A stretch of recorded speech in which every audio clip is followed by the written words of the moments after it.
Hello, everyone, and welcome to the Federal Candidates Question and Answers session for the Fredericton Electoral District. We're very pleased to have you here for what we think is going to be a very exciting 90 minutes. I am John Richards, and I'm the Advocacy Director for the Fredericton Branch of the National Association of Federal Retirees. We're a group that represents about 176,000 active and retired members of the Federal Public Service, Canadian Armed Forces, RCMP, and retired federally appointed judges. And this includes about 1,850 members living in and around Fredericton. This particular Q&A session builds on our branch's previous live all candidate sessions that we had prior to the last federal election and the second last provincial election. We believe this forum will give our members and the Fredericton voters the opportunity to ask their candidates questions on issues that are important to them. So without further ado, I'd like to introduce the moderator of this particular forum, Monsieur Leonard Leblanc, and Leonard will take it over from here. Leonard? Hello, everyone. Thank you, John, and welcome. Bienvenue à ce soir à la session qu'on vous présente, période de questions et réponses. Mon nom c'est Léonard Leblanc, Director of the Atlantic District of the National Association of Federal Retirees. I'll be your host for this evening's live virtual question and answer session with the federal candidates for the Federal Electoral District. I am joining you today from Dieppe, New Brunswick, and I would like to begin by acknowledging the land from which I am joining you is the traditional and unceded territories of the Mi'kmaq Nation. I thank them for having cared for this land. Of course, we are meeting virtually today from many locations within the Federal Electoral District. I encourage you, each of you, to take a moment to acknowledge the land from which we are joining today's webinar and to reflect on how we can move forward in reconciliation and collaboration. Thank you to everyone who is joining us this evening, and especially to the candidates who are here. This session is intended to help us understand where each of these candidates stand on issues of great importance to us as seniors, and therefore to help you cast your ballots on September the 20th. These federal candidates are joining us today to speak about their campaign platforms and also answer questions about your priorities. This webinar question and answer session is being hosted by the Fredericton Branch of the National Association of Federal Retirees. Si vous avez des questions à poser en français, s'il vous plaît, n'hésitez pas de poser ces questions. Patrick Rimbaud, de notre bureau national, va nous fournir les informations et porter main forte à ce sujet. Before we get started, we have a few instructions to help you make the most of the town hall. Joanne Miron from Federal Retirees will walk us through these. Joanne? Thank you, Leonard. So in order to do that, I'll be sharing my screen momentarily. There we go. So first note that this webinar is being recorded and it will be made available later this week. So while we share these screenshots, you may notice the speaker's video box as well. If the box happened to hide some of the images we're sharing, simply minimize it by clicking the line in the top left corner, or simply move it by dragging it with your mouse elsewhere on your screen. To enter or exit full screen viewing on your device, you may click the button labeled Enter or Exit Full Screen, or depending on your version of Zoom, the diagonal arrow located at the top right-hand corner of the Zoom window. All attendees are in view mode only, which means you'll only be able to see the presenters. If you would like to ask a question during this webinar, click the Q&A button at the bottom of your screen to open up the Q&A window. From the Q&A window, you may type your question in the box and click the Send button to submit your question. Note that all questions that we will answer during the webinar will appear above the question box. We'll be answering those questions at the end of our presentation. But feel free to enter them as you think of them. I would also like to point out that you can vote on these questions that have been submitted simply by clicking the thumbs up icon. This will help our team understand what you most want to know about our candidates today. If you see a question you'd like to have answered, just click the thumbs up icon.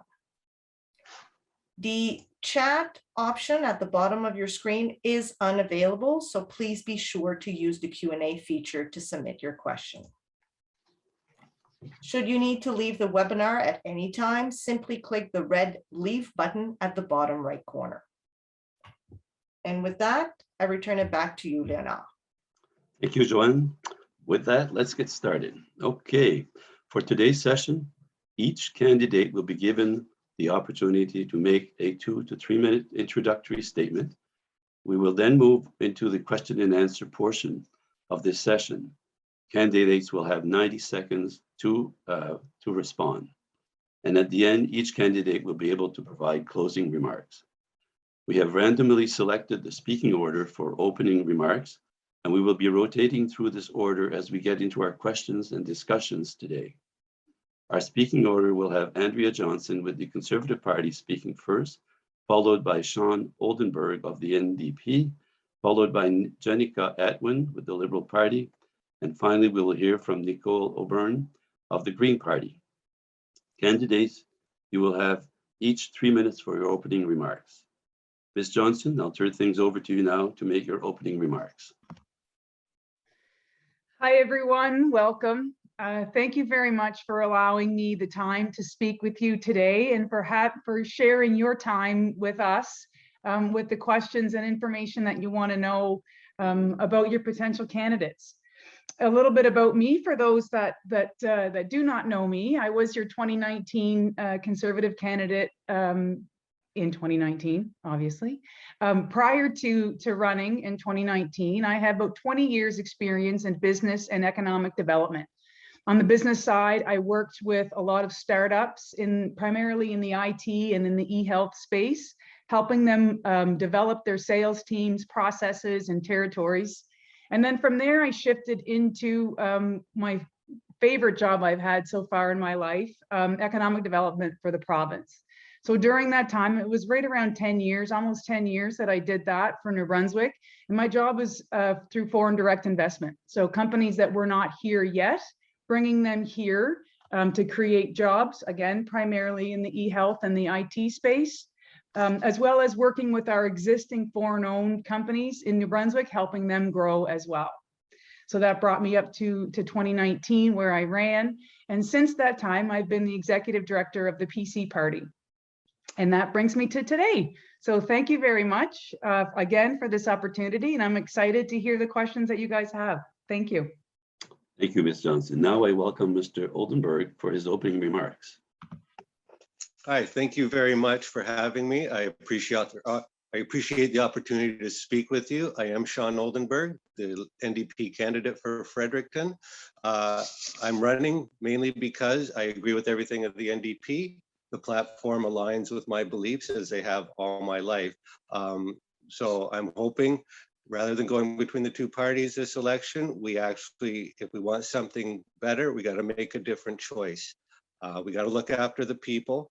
And in every corner of this country, we've seen how strong we are as a country when we all come together for one goal. It can happen, but I feel we're divided. And if we have a government that actually takes care of the people, everybody, we can all do our best to help one another. And we want to make life more affordable. We want to build an economy that's both sustainable and helps everybody. And it can be done. We had a lot going on this past few months with COVID. The Liberals got COVID out, but we extended it. Jagmeet and Ndp not only extended it, they increased it, they got it available to more people. And people is what we're all about. And that's what I'm always about. I only want to help people. And with the CERB, it helps so many people, and it shows Canada can do it. We have the ability if we want to, if we refocus what we're spending on and deal with the people first. That takes care of our country. And I could go on, but I think taking care of people, and I don't mean groups, I mean every Canadian needs to be taken care of. And that's it for me. Thank you. Thank you, Mr. Oldenburg. Now over to Ms. Atwin for your opening remarks. Merci, merci tout le monde pour être ici avec nous ce soir. Merci à l'association, les autres candidats, à Léonard aussi, merci. Et le territoire que je parlais ce soir, c'est le Wolastoqiyik, non-cédé. So thank you everyone for joining us this evening. Welcome to everyone, my fellow candidates. Thank you to the National Association for Federal Retirees. Thank you to Leonard for being our moderator this evening. I am speaking from the unceded territory of the Wolastoqiyik people. Thank you as well for that wonderful introduction. And you know, it's just so wonderful to be here. I look forward to this discussion.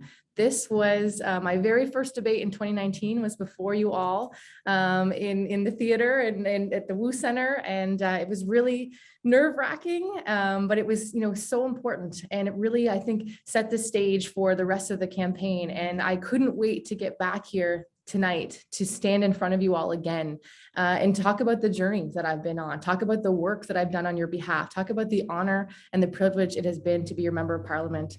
It has been quite a journey. It's been, you know, it was quite an introduction to federal politics. I had about 5 months of the kind of normal parliamentary schedule, and then COVID-19 hit.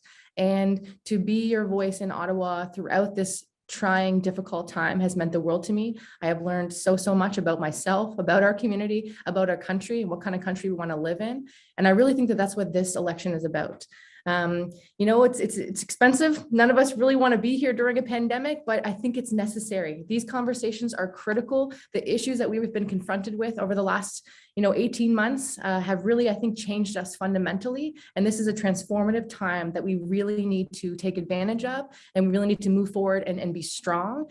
And so it's really about that, the lessons that we've learned. And I think that some of the questions that I've seen tonight are really going to touch on some of the ways that we need to improve. And I'm so committed to doing that.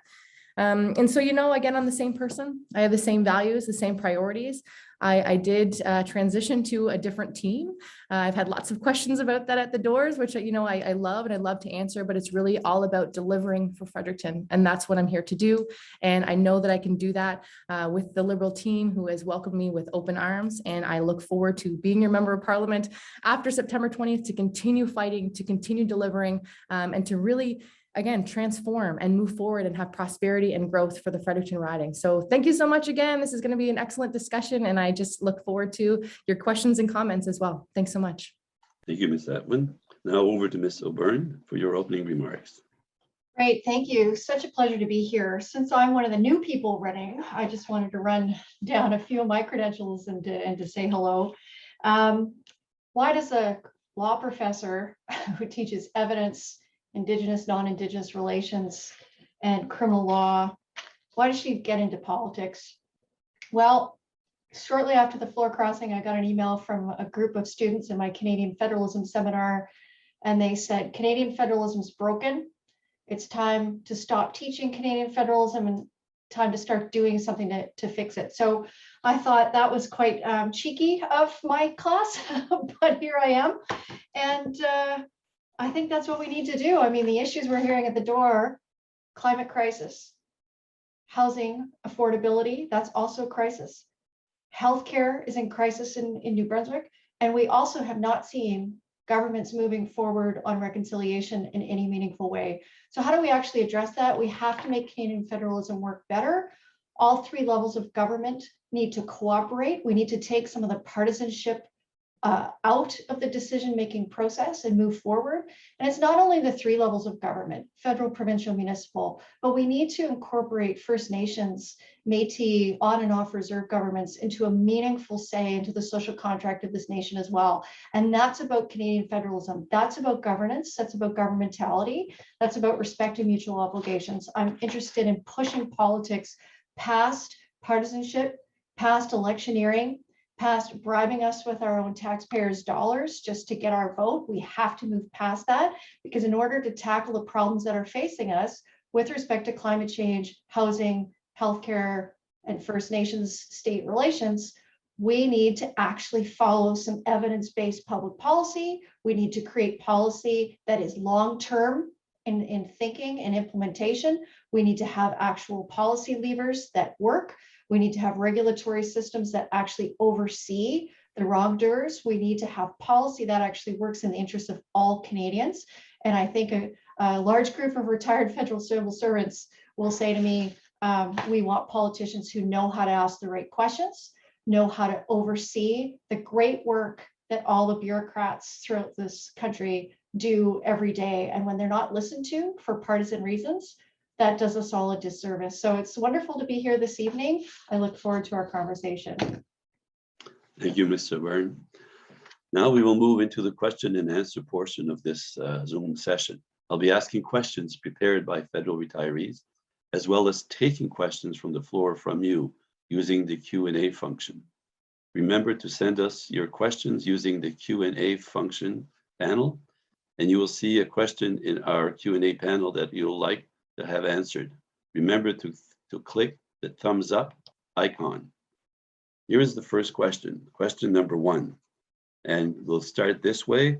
We'll start off the session with Mr. Oldenburg, followed by Ms. Atwin, then followed by Ms. Byrne, and then finally Ms. Johnson. The question is as follows. Older adults represent the fastest growing segment of the population, but gaps in Canada's response are undermining their role in maintaining vibrant, healthy communities and economies. We have long called for a coordinated national senior strategy focused on properly addressing the needs of older Canadians.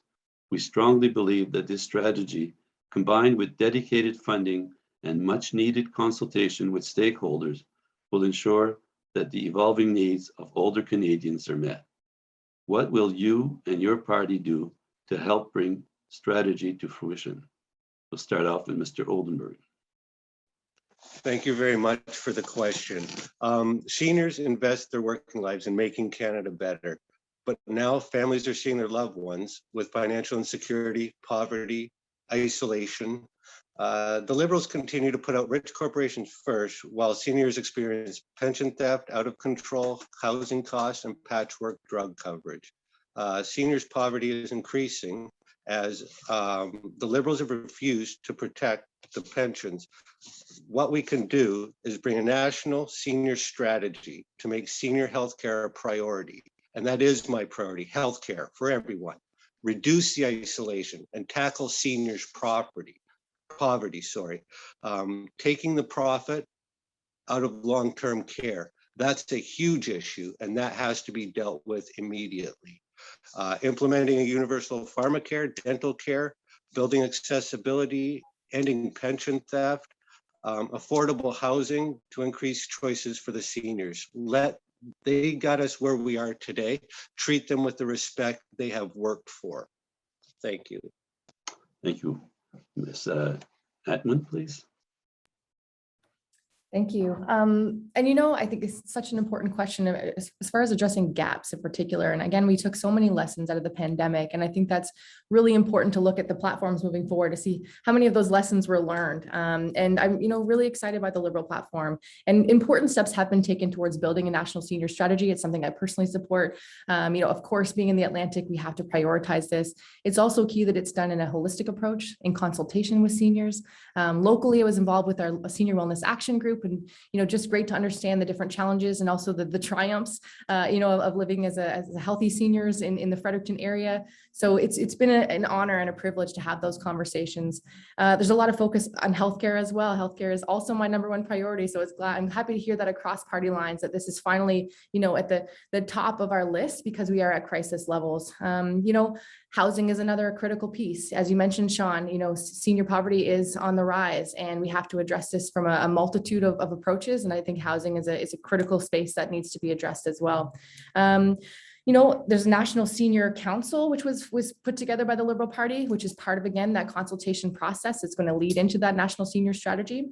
There's other pieces as well, which is moving forward with the 10% increase to the OAS for seniors 75 and over, as well as increasing the GIS by $500 for single seniors and $750 for couples starting at age 65. There's also an extension to the tax credit to keep seniors working. There's lots of things we can do. This is an excellent question. Thank you. Thank you, Ms. Atwin. Now, Ms. O'Byrne, please. Yes, I'm happy to report that one of the planks of the Green Party platform is to establish an office of the seniors advocate. And the questioner asked, why are people falling into gaps? Why we don't have public policy that works in a much more smooth and comprehensive way? Well, it's because it's been done in a piecemeal fashion. That's why, okay? And one of the things that we can definitely address is if you look at the original Hall Commission from 1966, it actually recommended Pharmacare, right? And so when we're dealing with Medicare, there needs to be a larger basket of services provided. And what we're seeing is people falling through the cracks because Medicare, as originally envisioned in the 1960s, was never fully implemented in a meaningful way. We need to keep working on that. We also need to work on pension protection. There's a lot of seniors on very limited incomes. They're seeing their property tax assessments go through the roof, their rents go through the roof. We need a national affordable housing strategy. But most importantly, what we've seen over the last 40 years is both the Conservatives and the Liberals have decentralized the government so much. They've refused to deal with the provinces in any meaningful way, to the point now where they don't even have regular meetings. How do you plan? How do you have national policies when you're not having those kind of comprehensive conversations like we used to in the 60s and 70s when we were developing plans like Medicare? Thank you, Mr. O'Byrne. Now, Ms. Johnson, please. Great question. And I'll start my answer with a sad story. In 2019, when I was running, I had a lady come into my campaign office. She actually was the evening cleaner. She was 72 years old, living in her car. And she was beside herself with no place to go. We made some calls. Within 2 weeks, we got her into subsidized housing. She came back into my office, day 2 of my office being open. She had worked every day as much as she could since 2017. She was still in the apartment that we got her into, except now she was getting clawbacks and threatening letters. She sent me the letter today. Our Canadian government sent her a letter threatening to repossess her possessions, which she has not, because she has not paid back income tax, even though she has made arrangements to pay it. So this is the type of action, the treatment that we're giving our seniors, and it's disgusting. One of the things that we're looking at is helping seniors stay in their homes longer or live with their kids, having support systems, monthly benefits to help that happen, fixing long-term care, tackling it once and for all, looking at personal support workers, providing additional resources there, and working make pay for our seniors, and also protecting their pensions as well. Thank you, Ms. Johnson. Now for the question number 2. And the speaking order will be Ms. Johnson, Mr. Oldenburg, Jenica Atwin, Mrs. Atwin, and then Nicole O'Byrne. Question number 2. Recently, Premier Higgs described the New Brunswick healthcare system as an ongoing crisis. Our association agrees. Just before the pandemic struck, we surveyed all our New Brunswick members regarding their experiences with the New Brunswick healthcare system. The results from Fredericton were sobering. Nearly 9% of our members reported that they do not have a family physician, and for those that do, less than 25% can get an appointment within a week of contact. Many of our members have been on the wait list for a family physician for over a year. We are hearing stories of people moving from Fredericton to other parts of Canada so that they have a better access to primary health care. Given that healthcare is a provincial responsibility and that the Canada Health Act was established to provide all Canadians with reasonable access to health access, what would you do to alleviate the situation? Ms. Johnson will start with the session off, followed by Oldenburg, then Ms. Atwin, and Ms. O'Byrne. Go ahead, Ms. Johnson. Thank you very much. It is absolutely the #1 issue at the doors. The reality is here in New Brunswick is that our needs are unique. We have the most aging population, and we have the highest cases of diabetes in the country. So we have, also the unhealthiest population. It is provincially managed, but it is federally funded. And for years, the premiers, especially in Atlantic Canada, have been pushing and begging to increase the healthcare transfers that come into our province, because the state of where we're at right now, this is what 3% healthcare transfers gets us as a province with the unique needs that we have. So we have been pushing, the premiers have been pushing for years. It was our commitment to increase that in 2019. Our commitment in 2019 was actually to increase the healthcare transfers by 5%. Here in our province, Premier Higgs has said 5% is not enough. We're going to start with 6%, increasing from 3 to 6. That's over a 10-year period. A lot of that will be weighted farther down, but it'll be a 6% increase year over year. And we know that that's a huge start. I mean, I'm talking to nurses, long-term care home folks, and they are running 3, 4, 5 nurses short every shift, where the wait times are through the roof. We're not a third world country. We need to increase these healthcare transfers. They should have been increased long before now. Thank you, Ms. Johnson. Now, Mr. Oldenburg. That is a great question, and it's ironic the spot I fall in this conversation. Trudeau dropped the ball. He neglected healthcare systems and even implemented Harper's funding cuts in healthcare. We have a province with no healthcare. There is access across this country. We have nothing. We have a premier here who's doing nothing to stop it. And Clinic 554, O'Toole's pro-choice. We closed a clinic. The Conservatives closed the clinic. So if we know what it means, a Conservative says he's pro-choice, you know, what's that mean? Are we talking about the same topic? And I feel foolish being a guy talking about abortion and all the issues that Clinic 554 was critical in, but I'm the person talking, and I will represent people, and I mean every person, and especially Clinic 554. And it's hard to believe that Conservatives want to do anything for healthcare when all they've done since I've been alive, it's been a speed bump in the progress any government has done. Sorry to be angry, but that's a sticky point. Thank you. Thank you, Mr. Oldenburg. Now, Ms. Atwin, please. Hold on. Thank you. I mean, like Andrea, you know, I've knocked on 12,000 doors so far in this campaign, and healthcare is absolutely the #1 issue that comes up time and time again. We know just right in the Fredericton City Center, there's 15,000 people without access to a primary care provider. You know, we need critical investments now. So I've also been advocating for an increase of health transfer dollars to the provinces, specifically based on our demographic needs. We know here in the Atlantic, we have different challenges than the rest of Canada as well. I also believe in having a little bit of strings attached. We need to make sure that those dollars are spent the way that we need them to be spent, specifically around mental health, for example, is something we really need to push for national standards as well. And there is a plan, you know, there is a commitment to recruit 7,500 more doctors, nurses, nurse practitioners, with a rural lens, with an Indigenous lens, utilize technology as well. E-health was incredibly successful during the pandemic. There are ways we can continue to use that in our communities to increase that accessibility. We also need to recognize the credentials of newcomers so we can use their competence to the best of their abilities. You know, we're wasting talent. There are many people who are in our community right now who could be providing that extra set of hands in the healthcare sector that just aren't able to. Also, Pharmacare. Critical work is underway to deliver Pharmacare. There is a pilot project in PEI. We're hoping for a model that we can, you know, usher out nationally. So these are all good things we can look forward to. I was a health critic for the last 2 years. I was on an all-party ALS caucus, an all-party diabetes caucus, where we put forward a diabetes 360 plan. I was on an all-party mental health caucus. So healthcare has to be our #1 priority. Nothing else matters if we don't have access when we need it, where we need it. Thank you.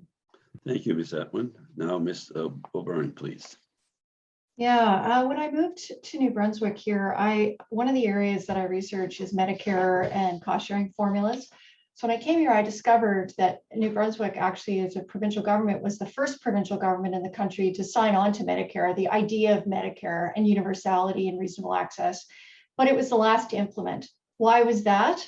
I wrote a paper with the director of the Romano Commission on the Future of Healthcare in Canada to answer that question. What we found was cost sharing dollars in poorer provinces are beyond the reach of a lot of poorer provinces. So what the federal government had to do to get Medicare off the ground here was put in almost 90% of the money that they needed to build the infrastructure and deliver the services. What we've seen over the last 40, 45 years is constant cuts to that funding formula by both Liberal and Conservative governments. And to the point where now it's down to about 20% or so, which just is not enough given the needs of our population. We have different demographic realities. We have an older, less healthy population, and that per capita funded formula just does not work. So everyone's addressed this in a way. We've all heard this at the doorsteps being the #1 issue. Who can fix it? Well, I'd like to go in there and start talking about funding formulas, cost sharing, some of the research that I've done over the years. This is a really important issue we need to address. Thank you, Ms. O'Byrne. We'll soon be looking to our audience members for questions you'd like to have the candidates answer today. Please remember to send your questions via the Q&A panel here on Zoom. And if you see that someone has submitted a question that you would like to have asked, remember to vote for that question by clicking the thumbs up icon. And I can see that there are questions coming up, and some have the thumbs up, and there are some that are there. So don't hesitate. Question number 3. And we'll start with Ms. O'Byrne, Ms. Johnson, Mr. Oldenburg, and Ms. Atwin. In that order. Question number 3, more than 2 million seniors qualify for the guaranteed income supplement, meaning their annual income is less than $19,000 a year. Pension plan coverage has declined, with only about 37.1% or 6.3 million Canadians covered by any kind of registered retirement plan in 2018. What is your party's retirement income security plan for seniors now and for future generations? Ms. O'Byrne. Sorry, I was on mute. I knew I'd do that at some point. Well, we have to look at programs that really get to the root cause, right? So not just Band-Aids. So there's one idea that guaranteed livable income that would apply to all ages that people could apply to. We also really need to look at pension protection. That's already been discussed, but it's really key, right? We've had a lot of problems with shared risk pensions in this part of the world, a lot of uncertainty, a lot of the risk being put onto the retirees who are often living on very fixed incomes. I'm hearing a lot of anxiety at the door. We door knocked Arbor Brook Lane a couple of weeks ago, and in this about 50 units, there were 19 widows, and then I think about 15 of them came out into the parking area to kind of talk to me or whatever about the anxiety they feel because they're not sure that they'll be able to stay there. Will they have to downsize and go into an apartment or whatnot?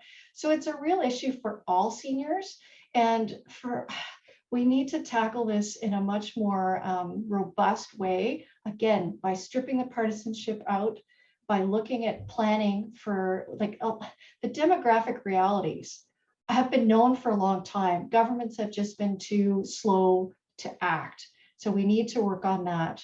And I think I'll end it there because that is it's a big question. Thank you, Ms. O'Byrne. Ms. Johnson. You're on mute. You are on mute. There was my turn to do it. I didn't even look up. Just started talking. You know, something my mom said the other day, we were talking about the one-time benefit payment that people got, some people got and some people didn't. And she's 72, she'll be 73 in a couple weeks, and she's a year clear of from her last breast cancer treatment. And I mean, she probably could work. I mean, she doesn't stop. And her husband is 77, no health issues, works sun up to sundown. He's a mayor of a small community, and he received the supplement. So mom said, like, how much sense does this make? And I said, well, it doesn't really. So looking at why things are happening, like why do we have, you know, my friend Peggy living in her car at 72? You know, what have we not done up to now that we need to fix right away? And one of the things is protecting our pensions. We know that part of what we're focusing on is securing your pension. We're going to prevent executives from paying themselves while managing a company going through restructuring, like we saw with Sears. No longer forcing underfunded pension plans to be converted to annuities, which locks in losses and means that workers receive less money. So pensions, what people pay into their whole lives, we need to start protecting those. There's also the workers' benefit as well, which I'll touch on later. Thank you, Ms. Johnson. Mr. Oldenburg. Hi there. Thank you for the question. The pandemic has taken a toll on Canadians. Canadians have sacrificed enough, shouldn't have to pay for the recovery. That's why the NDP believes the billionaires, corporations that profited off it should be helping pay for it rather than the hardworking people. We need a prime minister who stops protecting them and fights for us instead, the working people. People are working harder than ever. The system is rigged. So the seniors are the worst victims of this, and we've seen this through the pandemic. A lot came to light for us, and we didn't know, and that's embarrassing. It wasn't brought up. We need to address this. It's too hard to get ahead. Now, long-term care. With the NDP, we have long-term care solutions for seniors to make it more comfortable. Take the for-profit out of long-term care, make it regulated and deal with it so these hardworking seniors get to retire comfortably. They work their whole life for this. It's not fair. I don't want to have to worry about my grandparents. And you know what? Seniors deserve to retire in dignity. Thank you. Thank you, Mr. Oldenburg. Ms. Atwin. Thank you. And I think, again, this conversation centers a lot around poverty. And we know that senior poverty is on the rise. And what comes with that is also stress, frustration, and also increased incidences of mental health issues, which is something that really came to my attention over the last couple of years. And I think I'll also take this opportunity to point out that it was the Conservative government that, increased the age limit to receive benefits for old age security and guaranteed income supplement by 2 years. Liberal Party did change it back, which prevented 100,000 seniors from plunging into poverty. There also has been an increase to the guaranteed income supplement by 10% for individual seniors, and this affected 900,000 vulnerable seniors as well. So the awareness is there. I do think we need to go further. Again, this is a priority for me. I intend to move this forward. Again, that it's strong Atlantic New Brunswick voice. I think that our perspective has to be represented in Ottawa in a big way. And I'm really hopeful that we can do that. And I think, again, the question was also about future generations. So we need to look at youth as well. We need to look at young workers as well. We need to look at housing. We need to look at, student loans and the ways that we get to this point where we don't have savings that we can rely on. I also want to protect pensions. We also have a plan to protect, to give a benefit for seniors that want to keep working. So there are plans in the works. And again, it's good to see this as a priority for all parties. I think that's a good sign. I think that's the consensus and the unity that we want to see, because we can't ignore this issue any longer. Thank you. Thank you, Ms. Atwood.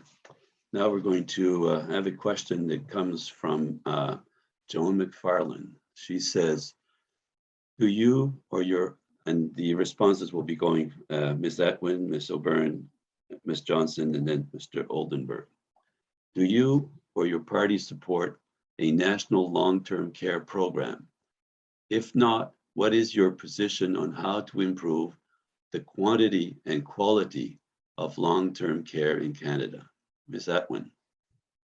Thank you. And of course, this is one of the hardest lessons learned throughout the COVID-19 experience.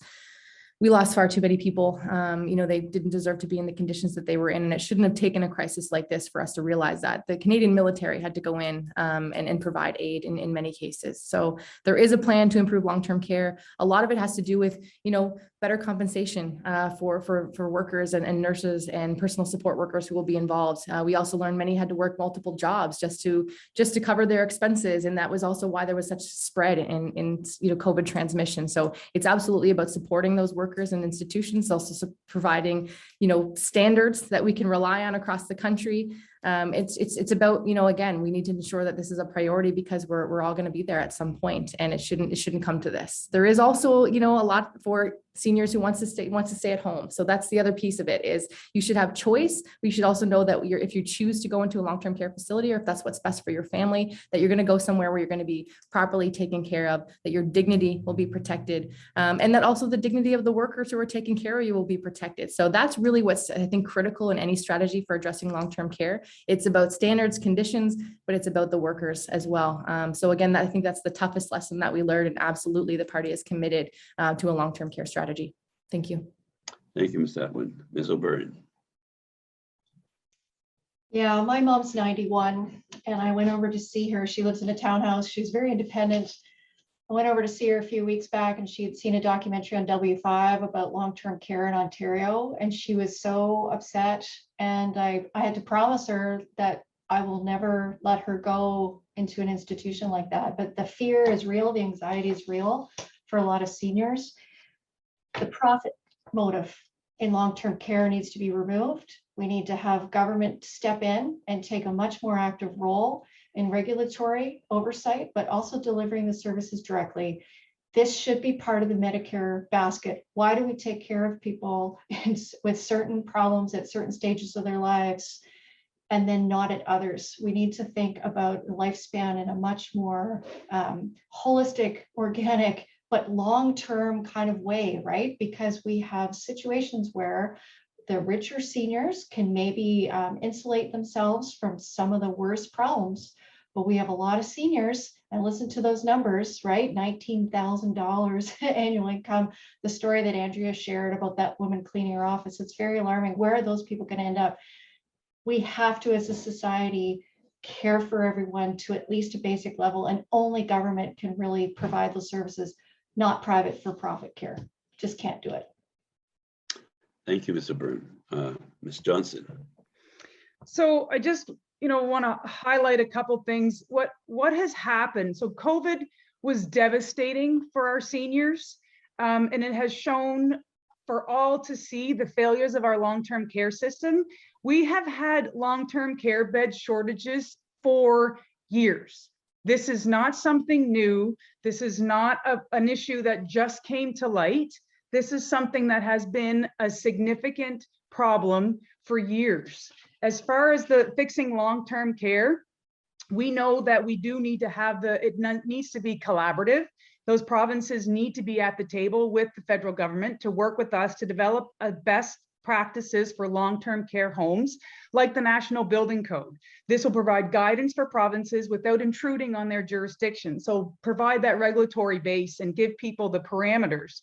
We will work with all provincial governments who want to commit to this important project and encourage all provinces to incorporate the results into their own provincial law. In the meantime, we will help seniors receive the care that they need by devoting $3 billion of infrastructure funding over the next 3 years to renovate long-term care homes across the province, and encouraging partnerships with private nonprofits that have historically provided significant amounts of long-term care. Thank you, Ms. Johnson. Mr. Oldenburg, please.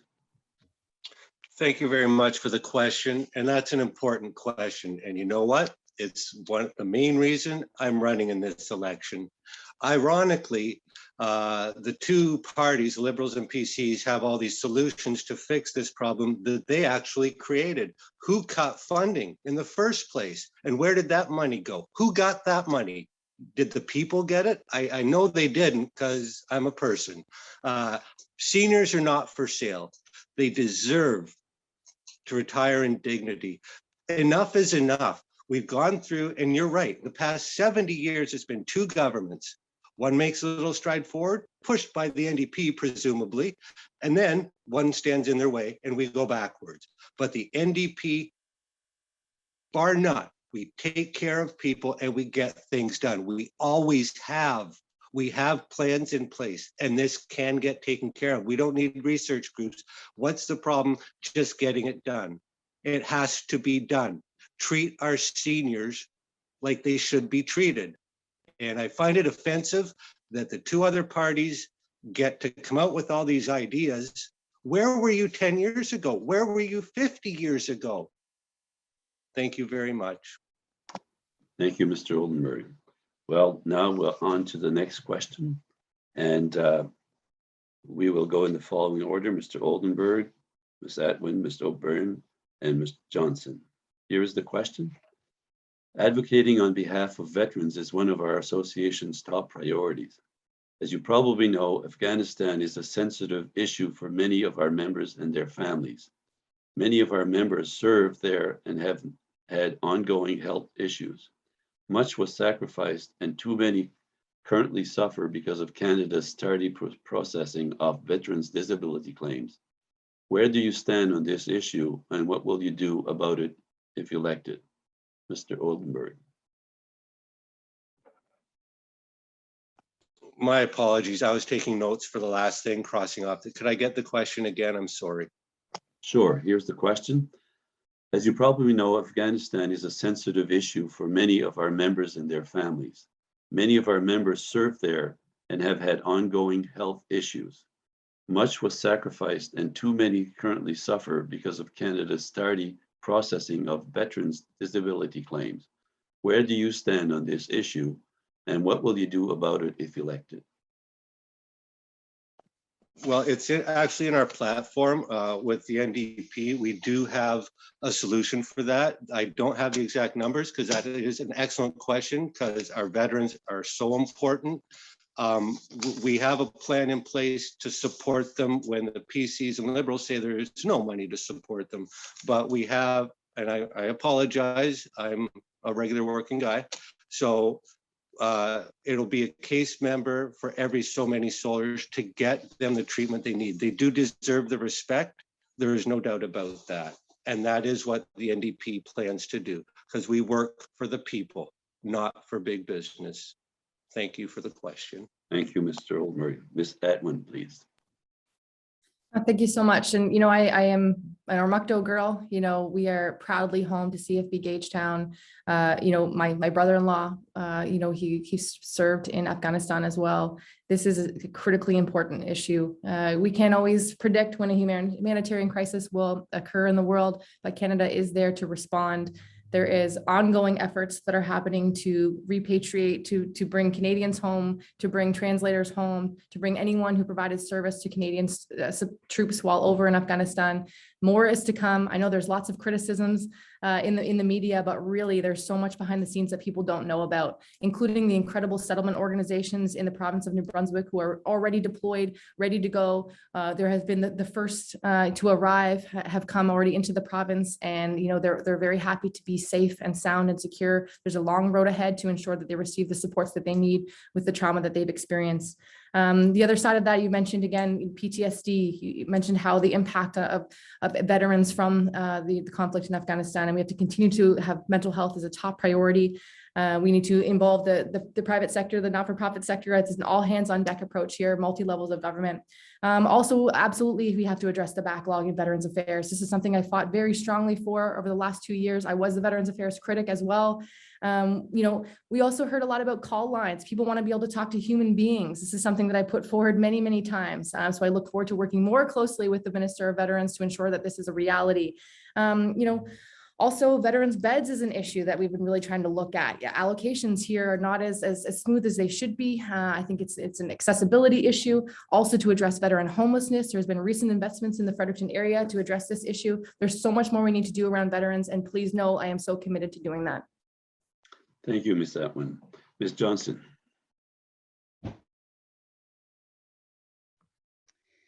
So, yeah, two things I want to start with. For those that are on that are veterans, thank you so much for your service. It is my great-grandfather served in World War I and my grandfather served in World War II.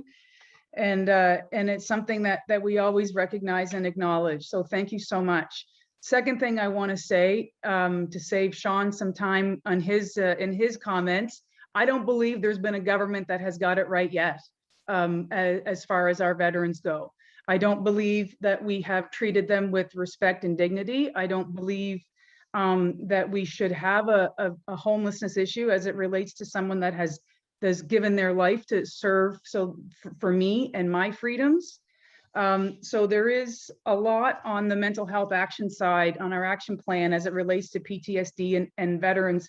As far as the Afghanistan situation is is involved, it's very disheartening. It's very upsetting that, again, it was not a surprise. We knew there was a heads up. We had lots of time to mobilize, and we didn't.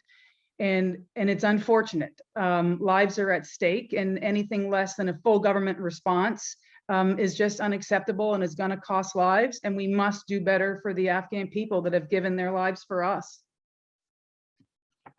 Thank you, Ms. Johnson. So, O'Byrne, I had skipped that one, but here we are. Sorry about that. No, that's fine. Go ahead, please. Yeah, my father served in the Air Force, and I've had members of my immediate family serve in Afghanistan. I agree with Andrea. I don't think any government's ever got this right. I think we need to. I don't think the problems are insurmountable. I think what it takes is good government and planning. And since we're speaking to a group of retired federal civil servants, I think you're a good group, speaking of retirees, to plug into what do you need for good governance? You need planning, you need organization, you need proper staffing levels, and you need imagination, you need communication between levels of government. I don't think we've seen that enough when it comes to Veterans Affairs, and people have been slipping through the cracks for decades, but it's absolutely unconscionable when it comes to the situation in Afghanistan, because it's been ongoing for so long. The military has been asking repeatedly for more supports for going into the service, but also coming home. They are pretty much left to their own devices. And even knowing what supports are out there, communicating to people returning, can be very difficult and is not done particularly well.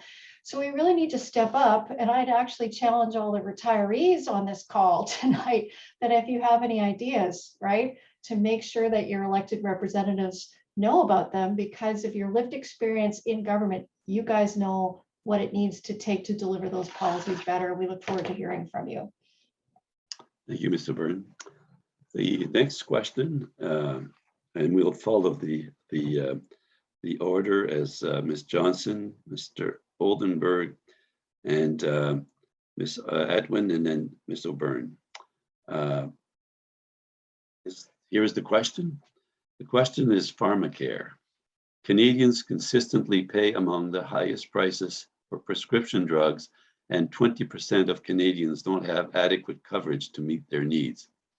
Will your party implement a universal, public, comprehensive, accessible, and portable Pharmacare program?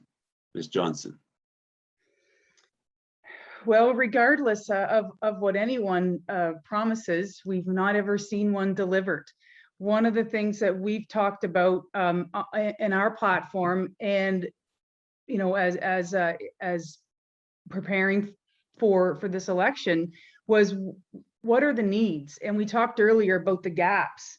And to me and our party, that's our position on that, is universal Pharmacare for a small segment of the population that does not have access, to me is not the answer. What we need to make sure and what we need to be committed to is that those that cannot afford their medications today have a mechanism to cover them. You should not ever have to choose between food and medication, which I'm hearing at the doors. There's a couple that live just around the corner from me. You know, I had no idea. Both on disability, both seniors, and these are their decisions, medications or groceries. So that situation should never happen. I believe that we need to look after those that cannot look after themselves. That is the government's job. And like I said, it is not the majority of the population that does not have access to universal Pharmacare. So rolling out a universal system, to me, is not the answer. We need to make sure that those that can pay, and that those that can't are looked after like they have not been. Thank you, Ms. Johnson. And Mr. Oldenburg. Hi, thank you for the question. Again, very important. It's kind of an oxymoron, universal Pharmacare, but for a certain group. I'm having a hard time with that. Canada can support Pharmacare for the whole country. The NDP is pushing for that. We have been pushing for that, and it got voted out by who? The Liberals and Conservatives, the ones who now have a cure, but It's universal, but not for everybody. Ours is for everybody, for Canadians.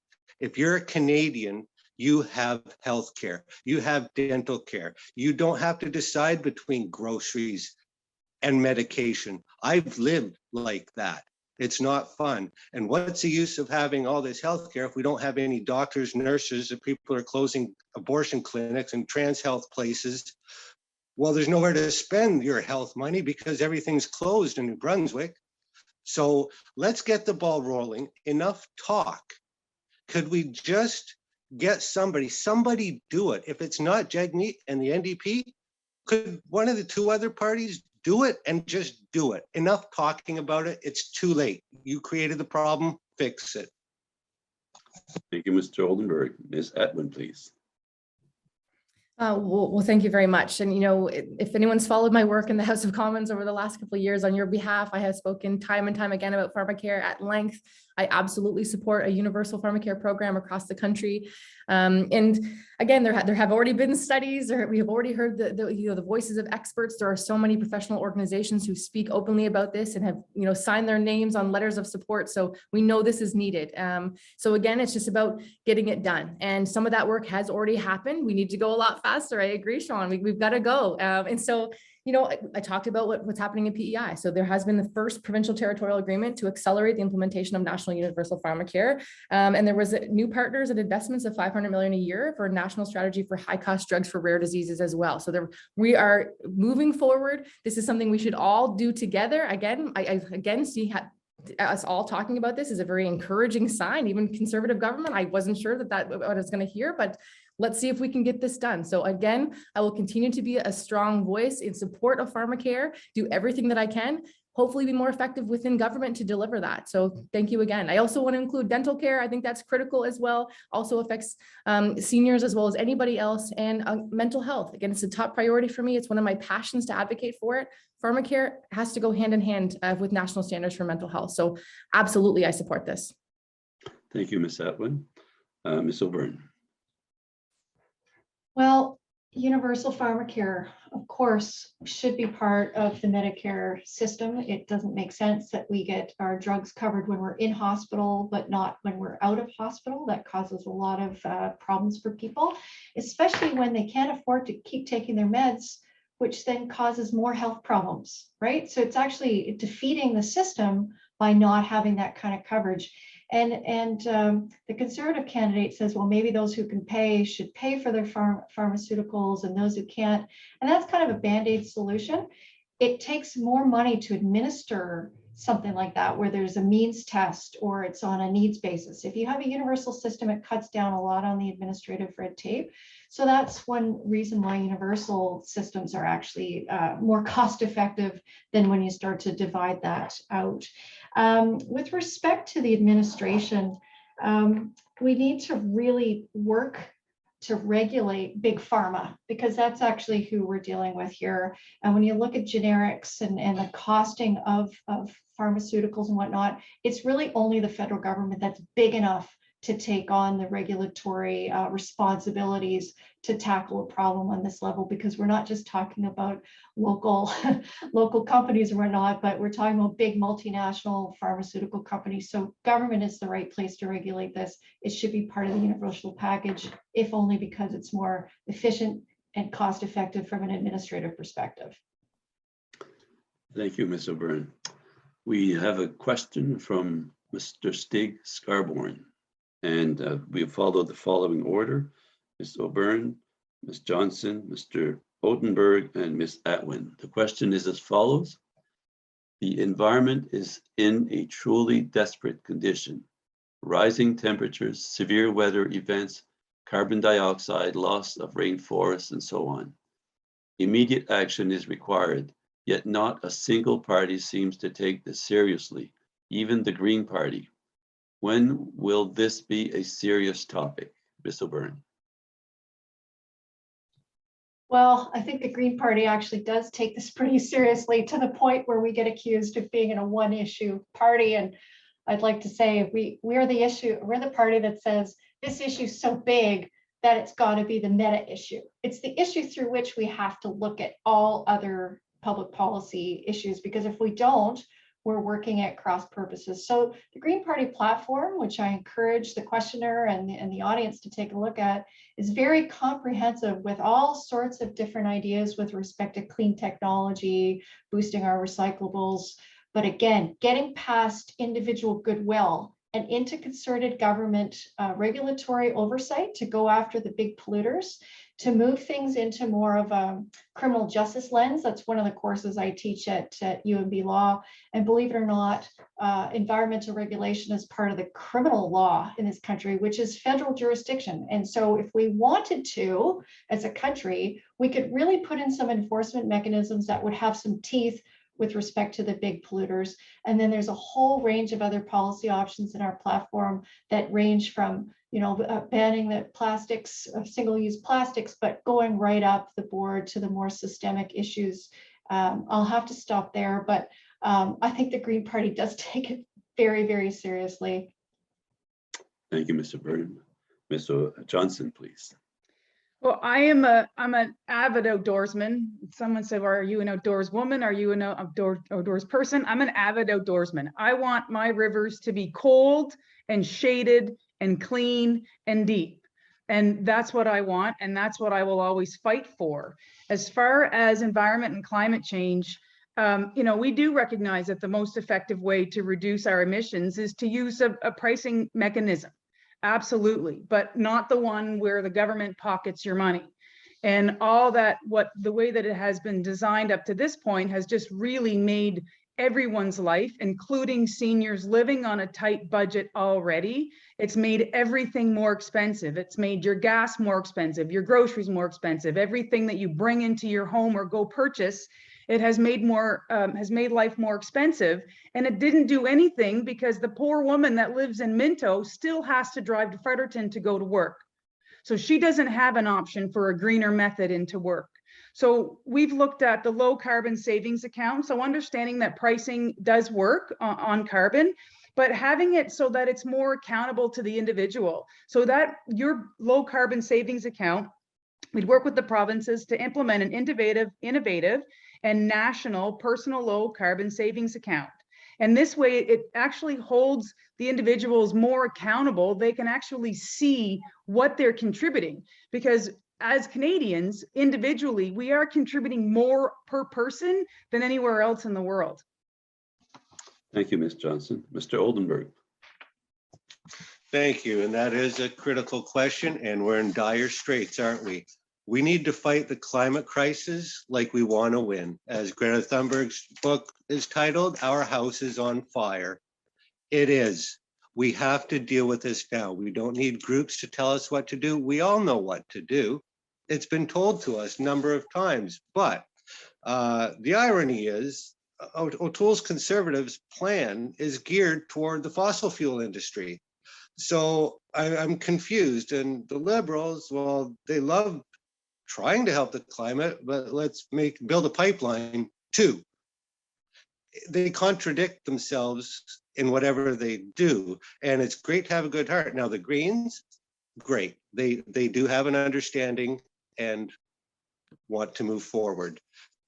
I would like to trust that, but I know we have a plan. We want to fix this problem like our lives depended on it. It has to happen. And you want someone who just talks about it, or someone who is there to do it? Because if you talk about it and don't do it, you should be in a different business as far as I'm concerned, because I don't want to be embarrassed by not being able to at least try my hardest to get what I say I'm going to do, to get it done. Thank you very much. Thank you, Mr. Oldenburg. Ms. Atwin. Thank you. And, I saw a question in the chat about, my transition to the Liberal Party. And I think that the biggest question is, my commitment to the environment, which there should not be a question. I take your point, Shawn. We don't want to just talk about it. We want action on it. And that's absolutely what I'm trying to do by going in government and being a strong voice, sitting at the table. There's so many pieces in the platform that I'm so excited to see. Again, voices have been heard. Our house is on fire. Absolutely. And that recent IPCC report only terrified me further. I've got 2 little kids. Their future needs to be protected. This is what I'm doing this for. So things like 30% of conservation of marine coastlines by 2030. New national parks have been committed. by reducing our 2005 GHG emissions by 40 to 45%. I want to push that farther as well, but that's at least a commitment that will hopefully help us reach our targets. Address methane leakage as well. It's something we don't often talk about, is methane, and it's a serious problem. Ending fossil fuel subsidies by 2025, 2 years sooner than previously promised. I think we're having an impact. Animal welfare legislation. Animals also important to talk about in this conversation. Ending toxicity testing on animals, things like that. Support for purchasing electric vehicles. Obviously investing in solar, wind, geothermal, diversifying our energy portfolio. This is critically important. It's also about reducing our consumption on energy. So we need to understand what our usage is, when we can look to the future and how we can bring that down. So retrofits, commercial home buildings, again, with the federal government is talking about housing stock, let's make sure that all of those homes are net zero. So this is really important to me still and always will be. Thank you very much. Thank you, Ms. Atwin. Okay, we have one other question, and it will be in the following order. Ms. Atwin, Ms. O'Byrne, Ms. Johnson, Mr. Oldenburg. And a few of the participants have asked the questions about floor crossing. So the question is, what is your position on a member of parliament moving from one party to another, and on the responsibility they have to their constituents when they do? Ms. Atwin.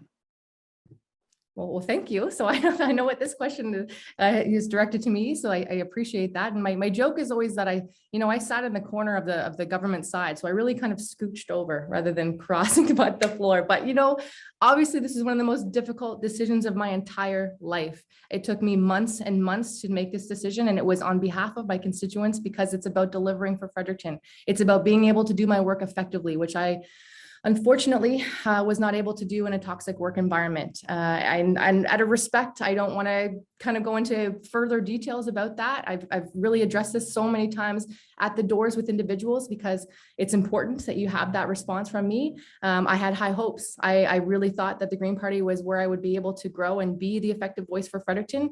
Unfortunately, growth, it really didn't pan out. And I think that we need someone in the government who's going to be able to fight harder, to have access to ministers, who's going to be able to do more than perhaps tap on their shoulder in the House or deliver letters or hold press conferences. We need real action. The urgency is key. Since 2019, a lot has changed in our world. The pandemic, Linton, BC on fire. These are serious issues that deserve a serious response. And I'm a very serious person who takes my job seriously. And this is what this is all about. It's about doing my job better and more effectively for you. So it was absolutely with my constituents in my heart. I will always put you first. And that's really what I'm trying to do. So if I'm given this chance to continue on, I will hope to prove that to you through my work. Thank you very much. Thank you, Ms. Atwin. Ms. O'Byrne. So I worked on Jenica's campaign in 2019, and we're friends, and we were looking forward to the debates. And so far they've all been very civilized and whatnot. So on the subject of floor crossing, I preface my comments here. I'm just going to speak as a constitutional law professor here and not as a personal friend of Jenica. But the problem with floor crossing is that it's anti-democratic. When you vote for someone in an election, you vote for the person, but you also vote for the party. Look at the conversation we've been having the last hour. There's always those two components. So when a person crosses the floor, they take what you've expressed at the ballot box and they turn it into something that you didn't consent to doing, okay? So often people, if they're not happy with a party, they'll resign and they'll sit as an independent, and then they can put their vision and that view of things up to the electorate in the next election instead of floor crossing. So has it happened in our system? Yes, it has. But floor crossing continues to be very controversial for the ideas that I've outlined, in that people find it to be, it steals their vote, it turns it into another color without their consent, and that's why people are uncomfortable with it. Thank you, Ms. O'Byrne. The next one is Ms. Johnson. Yeah. So the question for me, if would I? No.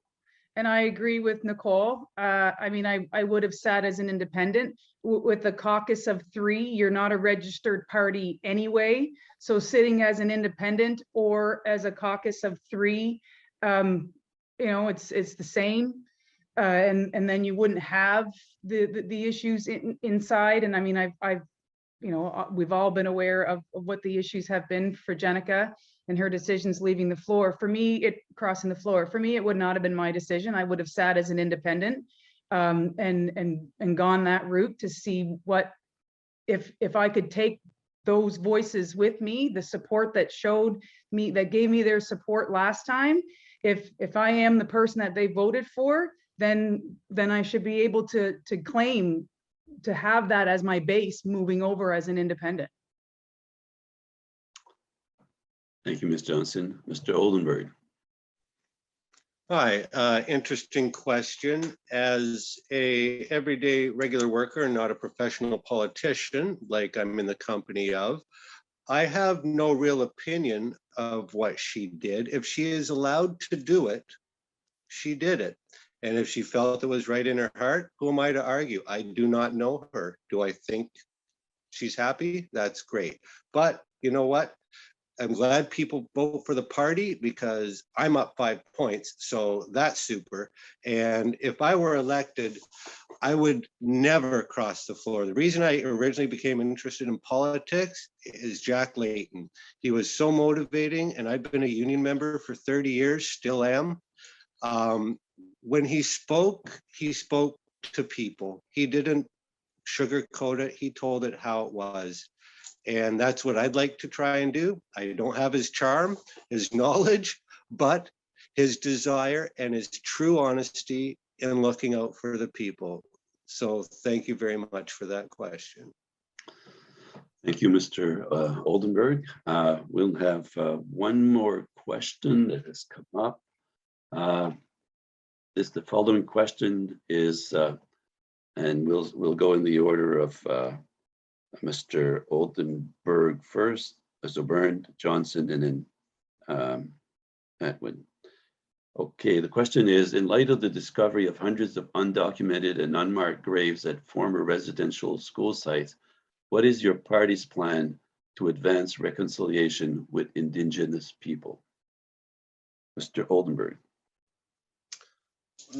Thank you. That is such an important question. And I'm not going to sugarcoat the answer. This issue needs to be addressed. We want real nation-to-nation talks with Indigenous people to see how we can help. We have our history. We have to make sure we don't repeat it. The Conservatives, O'Toole wanted the flags raised back up. I don't know why, but I don't understand. It must have been offensive. You keep that flag half-mast until we reconcile what has happened. We have to honestly move forward. Get in, see how we can help them. Don't tell them what you're going to do to help them. They might not care what you're telling them. Ask them what they need. And that is what I would do. And as far as the NDP goes, we are for Canadians, period. And get them some clean water for once. Okay, Ms. O'Byrne. Yeah, I teach a course on Indigenous, non-Indigenous relations. And of course, that's the key question is what do we do? And so I've been studying this for, 20 years as someone who came very late to the table, as a lot of people, not understanding that I was a treaty person and that I had obligations. And so generally what we're suffering from in the public policy realm is what they call historical amnesia. So people don't even know. And it takes the discovery of unmarked graves to kind of shake everybody out and to go learn or read a book or watch a video or something and learn. And then, but the next problem that happens is people start to realize the extent of the problem and how big it is. How do we unwind 400 years of colonial practices? We still have an Indian Act in this country. It's ugly, right? How do we actually unwind all these things? So we then end up in paradigm paralysis where the problem seems so enormous that we don't know what steps to take. Now that's where there's actually been some movement, right? There's been a lot of studies. The Royal Commission on Aboriginal Peoples reported in 1996. We have the TRC calls to action that came out in 2015. Now the Liberal government has been quite slow to implement a lot of these, and they do involve other levels of government. We have 94 calls to action, and only about 10 have been moved on in a significant way over the last 6 years or so. I think we need to take this a lot more seriously. I'd question investing in pipelines when we're trying to reconcile at the same time, works at cross purposes. So that's a big one for 90 seconds, but that's some basics from my perspective. Thank you. Thank you, Ms. O'Byrne. Ms. Johnson, go ahead. Great question. So right out of the gate, I mean, we've called for a swift timeline and funding to deliver on the Truth and Reconciliation calls to action 71 through 76 involving missing children and providing healing for families. It was a Conservative Party, it was Conservative government that created the Truth and Reconciliation Commission as part of the 2007 Indian Residential Schools Settlement Agreement, which recognized that the Indian residential school system had a profoundly lasting and damaging impact on Indigenous culture, heritage, and language. So we are addressing those items 71 through 76 immediately, providing First Nations with clean drinking water, ending boiling advisories. The other piece on the economic development opportunities for First Nations, and this is what they've asked for, is true partnerships. And one of the things that we've looked at based on the Alberta Indigenous Opportunities Corporation, which is in our platform, that we will work with First Nations and other Indigenous groups to ensure that they are partners in prosperity and the development of our natural resources by creating a Canadian Indigenous Enterprise Corporation, mirroring off of the Alberta Indigenous Opportunities Corporation. We will also provide an initial $5 billion of capital for investment in projects and encourage Indigenous communities and resource development companies to work together to promote mutually beneficial conversations for everyone. Thank you, Ms. Johnson. Ms. Atwin, go ahead. Thank you so much. And I'm so thankful that this question was asked. You know, this is something that's incredibly important to me. Was not late to the table on this issue. I've been informed my entire life through my family connections. My stepfather came into my life when I was 5 years old. He is the Willistic Grand Chief of this territory. I also studied for 2 years specifically about Indian residential school system, and I'll tell you, sifting through testimony and experiences it's traumatic. It's triggering. I took that and I taught in the public school system to bring awareness long before, that most people had this consensus about the horrors. Anyone who read the TRC would know that the unmarked graves were going to be discovered. And the fact is that most Canadians still have not, most politicians have not. It is something that I use regularly. This informs every aspect of my work that I do because my children are Indigenous and their future depends on a better world moving forward, because I have witnessed firsthand racism in its ugliest forms.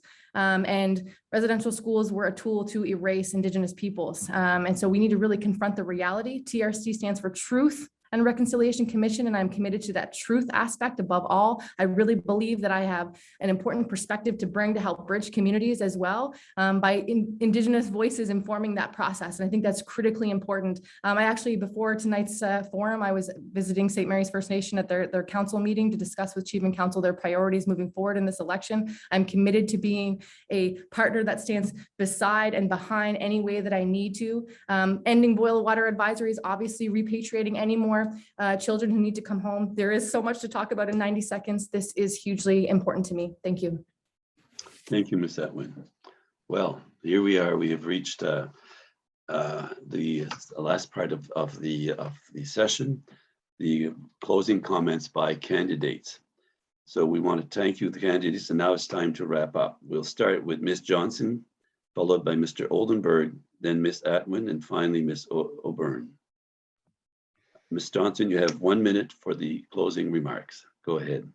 Well, thank you everyone for your time. Thank you to my fellow candidates. I know everyone's schedules are crazy, but this is very important. It's important for everyone to get together to hear what is being said, what's being promised in the different platforms.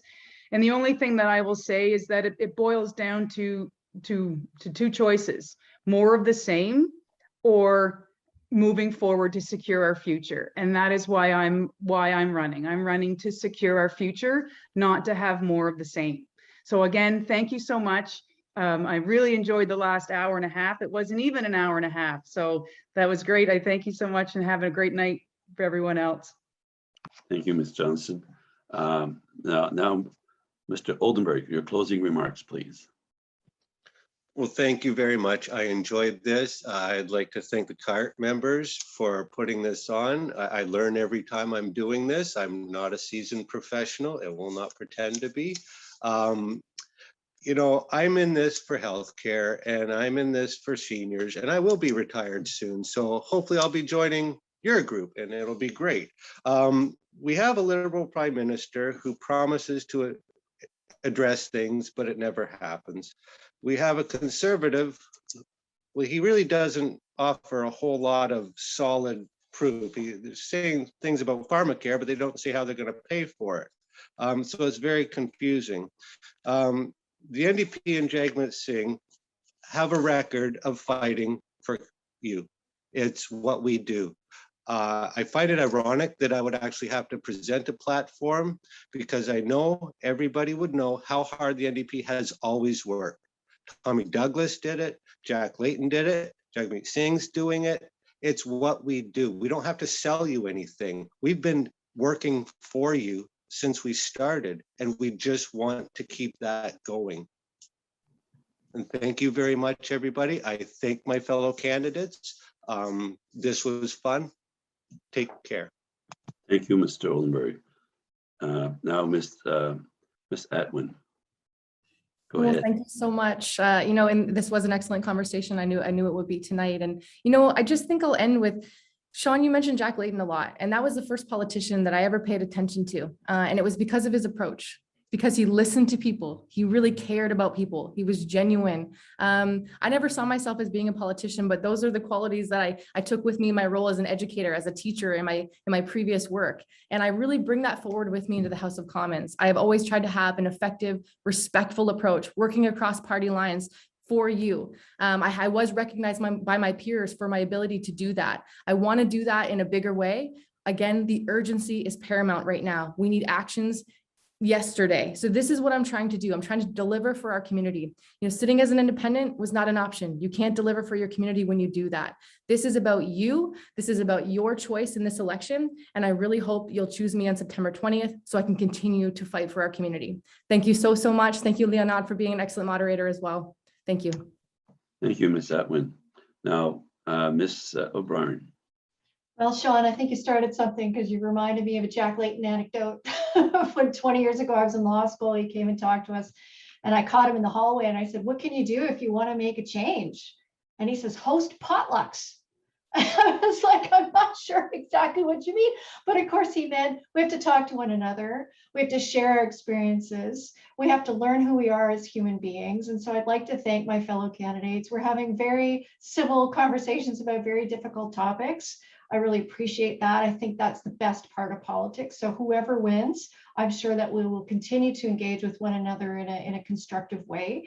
And I'd like to thank the organizers of the event tonight. There were wonderful questions. The format was really great. I think this was a really good use of our time. And my husband's now calling me for dinner, so I'm going to put the potluck part on top of the conversation part right here at the end. So thanks so much, everyone. Thank you, Ms. O'Byrne. Well, and now that's all the time we have for today. I know it's close to the hour and a half, but if we had gone into another question, it would have led much longer time, and we still have some final comments to make. Thank you to all the candidates for participating, and thank you, John Richards, for being the lead in this event. John has done a tremendous amount of work leading to this. You don't see all of this. And also we have our staff at the national office who have worked very tirelessly to put all of this together. I'll now invite John Richards on behalf of the Fredericton branch of the National Association of Federal Retirees, which incidentally includes public servants, RCMP, armed forces, and federal judges. John, would you like to make the final remarks? Go ahead. Oh, you're muted, John.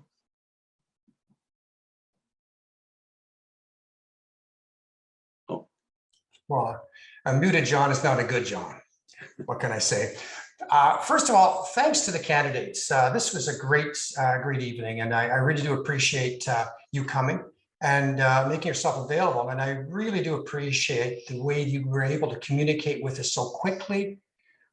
It was just great, very professional, and I'm very pleased. Took a load off our mind, let me tell you, because there's always something that falls through the cracks, and tonight we did well. I would like to thank Leonard in particular for agreeing to do this. This is the third time that Leonard has moderated a session for us. And he does such a great job that Leonard, next time there's an election, we know who we're calling. The session, though, would not have been possible without a lot of hard work by a lot of folks. And in particular from our branch, I'd like to thank Mike McCormick and Ian Culligan, Elliot Kaiser, Denise Blanchard, and Legion. You made it an awful lot easier for me to be able to do some of this. I'd also like to thank our Ottawa crew, and we in the regions have a comment that, I'm from Ottawa and I'm here to help. Well, in this case, this was true. And Amy Baldry and Patrick Inbo, who was fielding the questions tonight, you helped us really navigate this with a great deal of ease, and I do appreciate that. And finally, to Joanne Miron, our Zoom guru, because when we first started doing this, we kept saying, oh, can we do this? Can we do that? Joanne says, don't worry, we can do it. And no problem was too complicated for her. And thank you, Joanne. We could not have done this without you. And finally, I'd like to thank all the audience who spent some of their Tuesday evening listening to the candidates. Thank you for coming, and I wish you all well. So that's it, and good night all.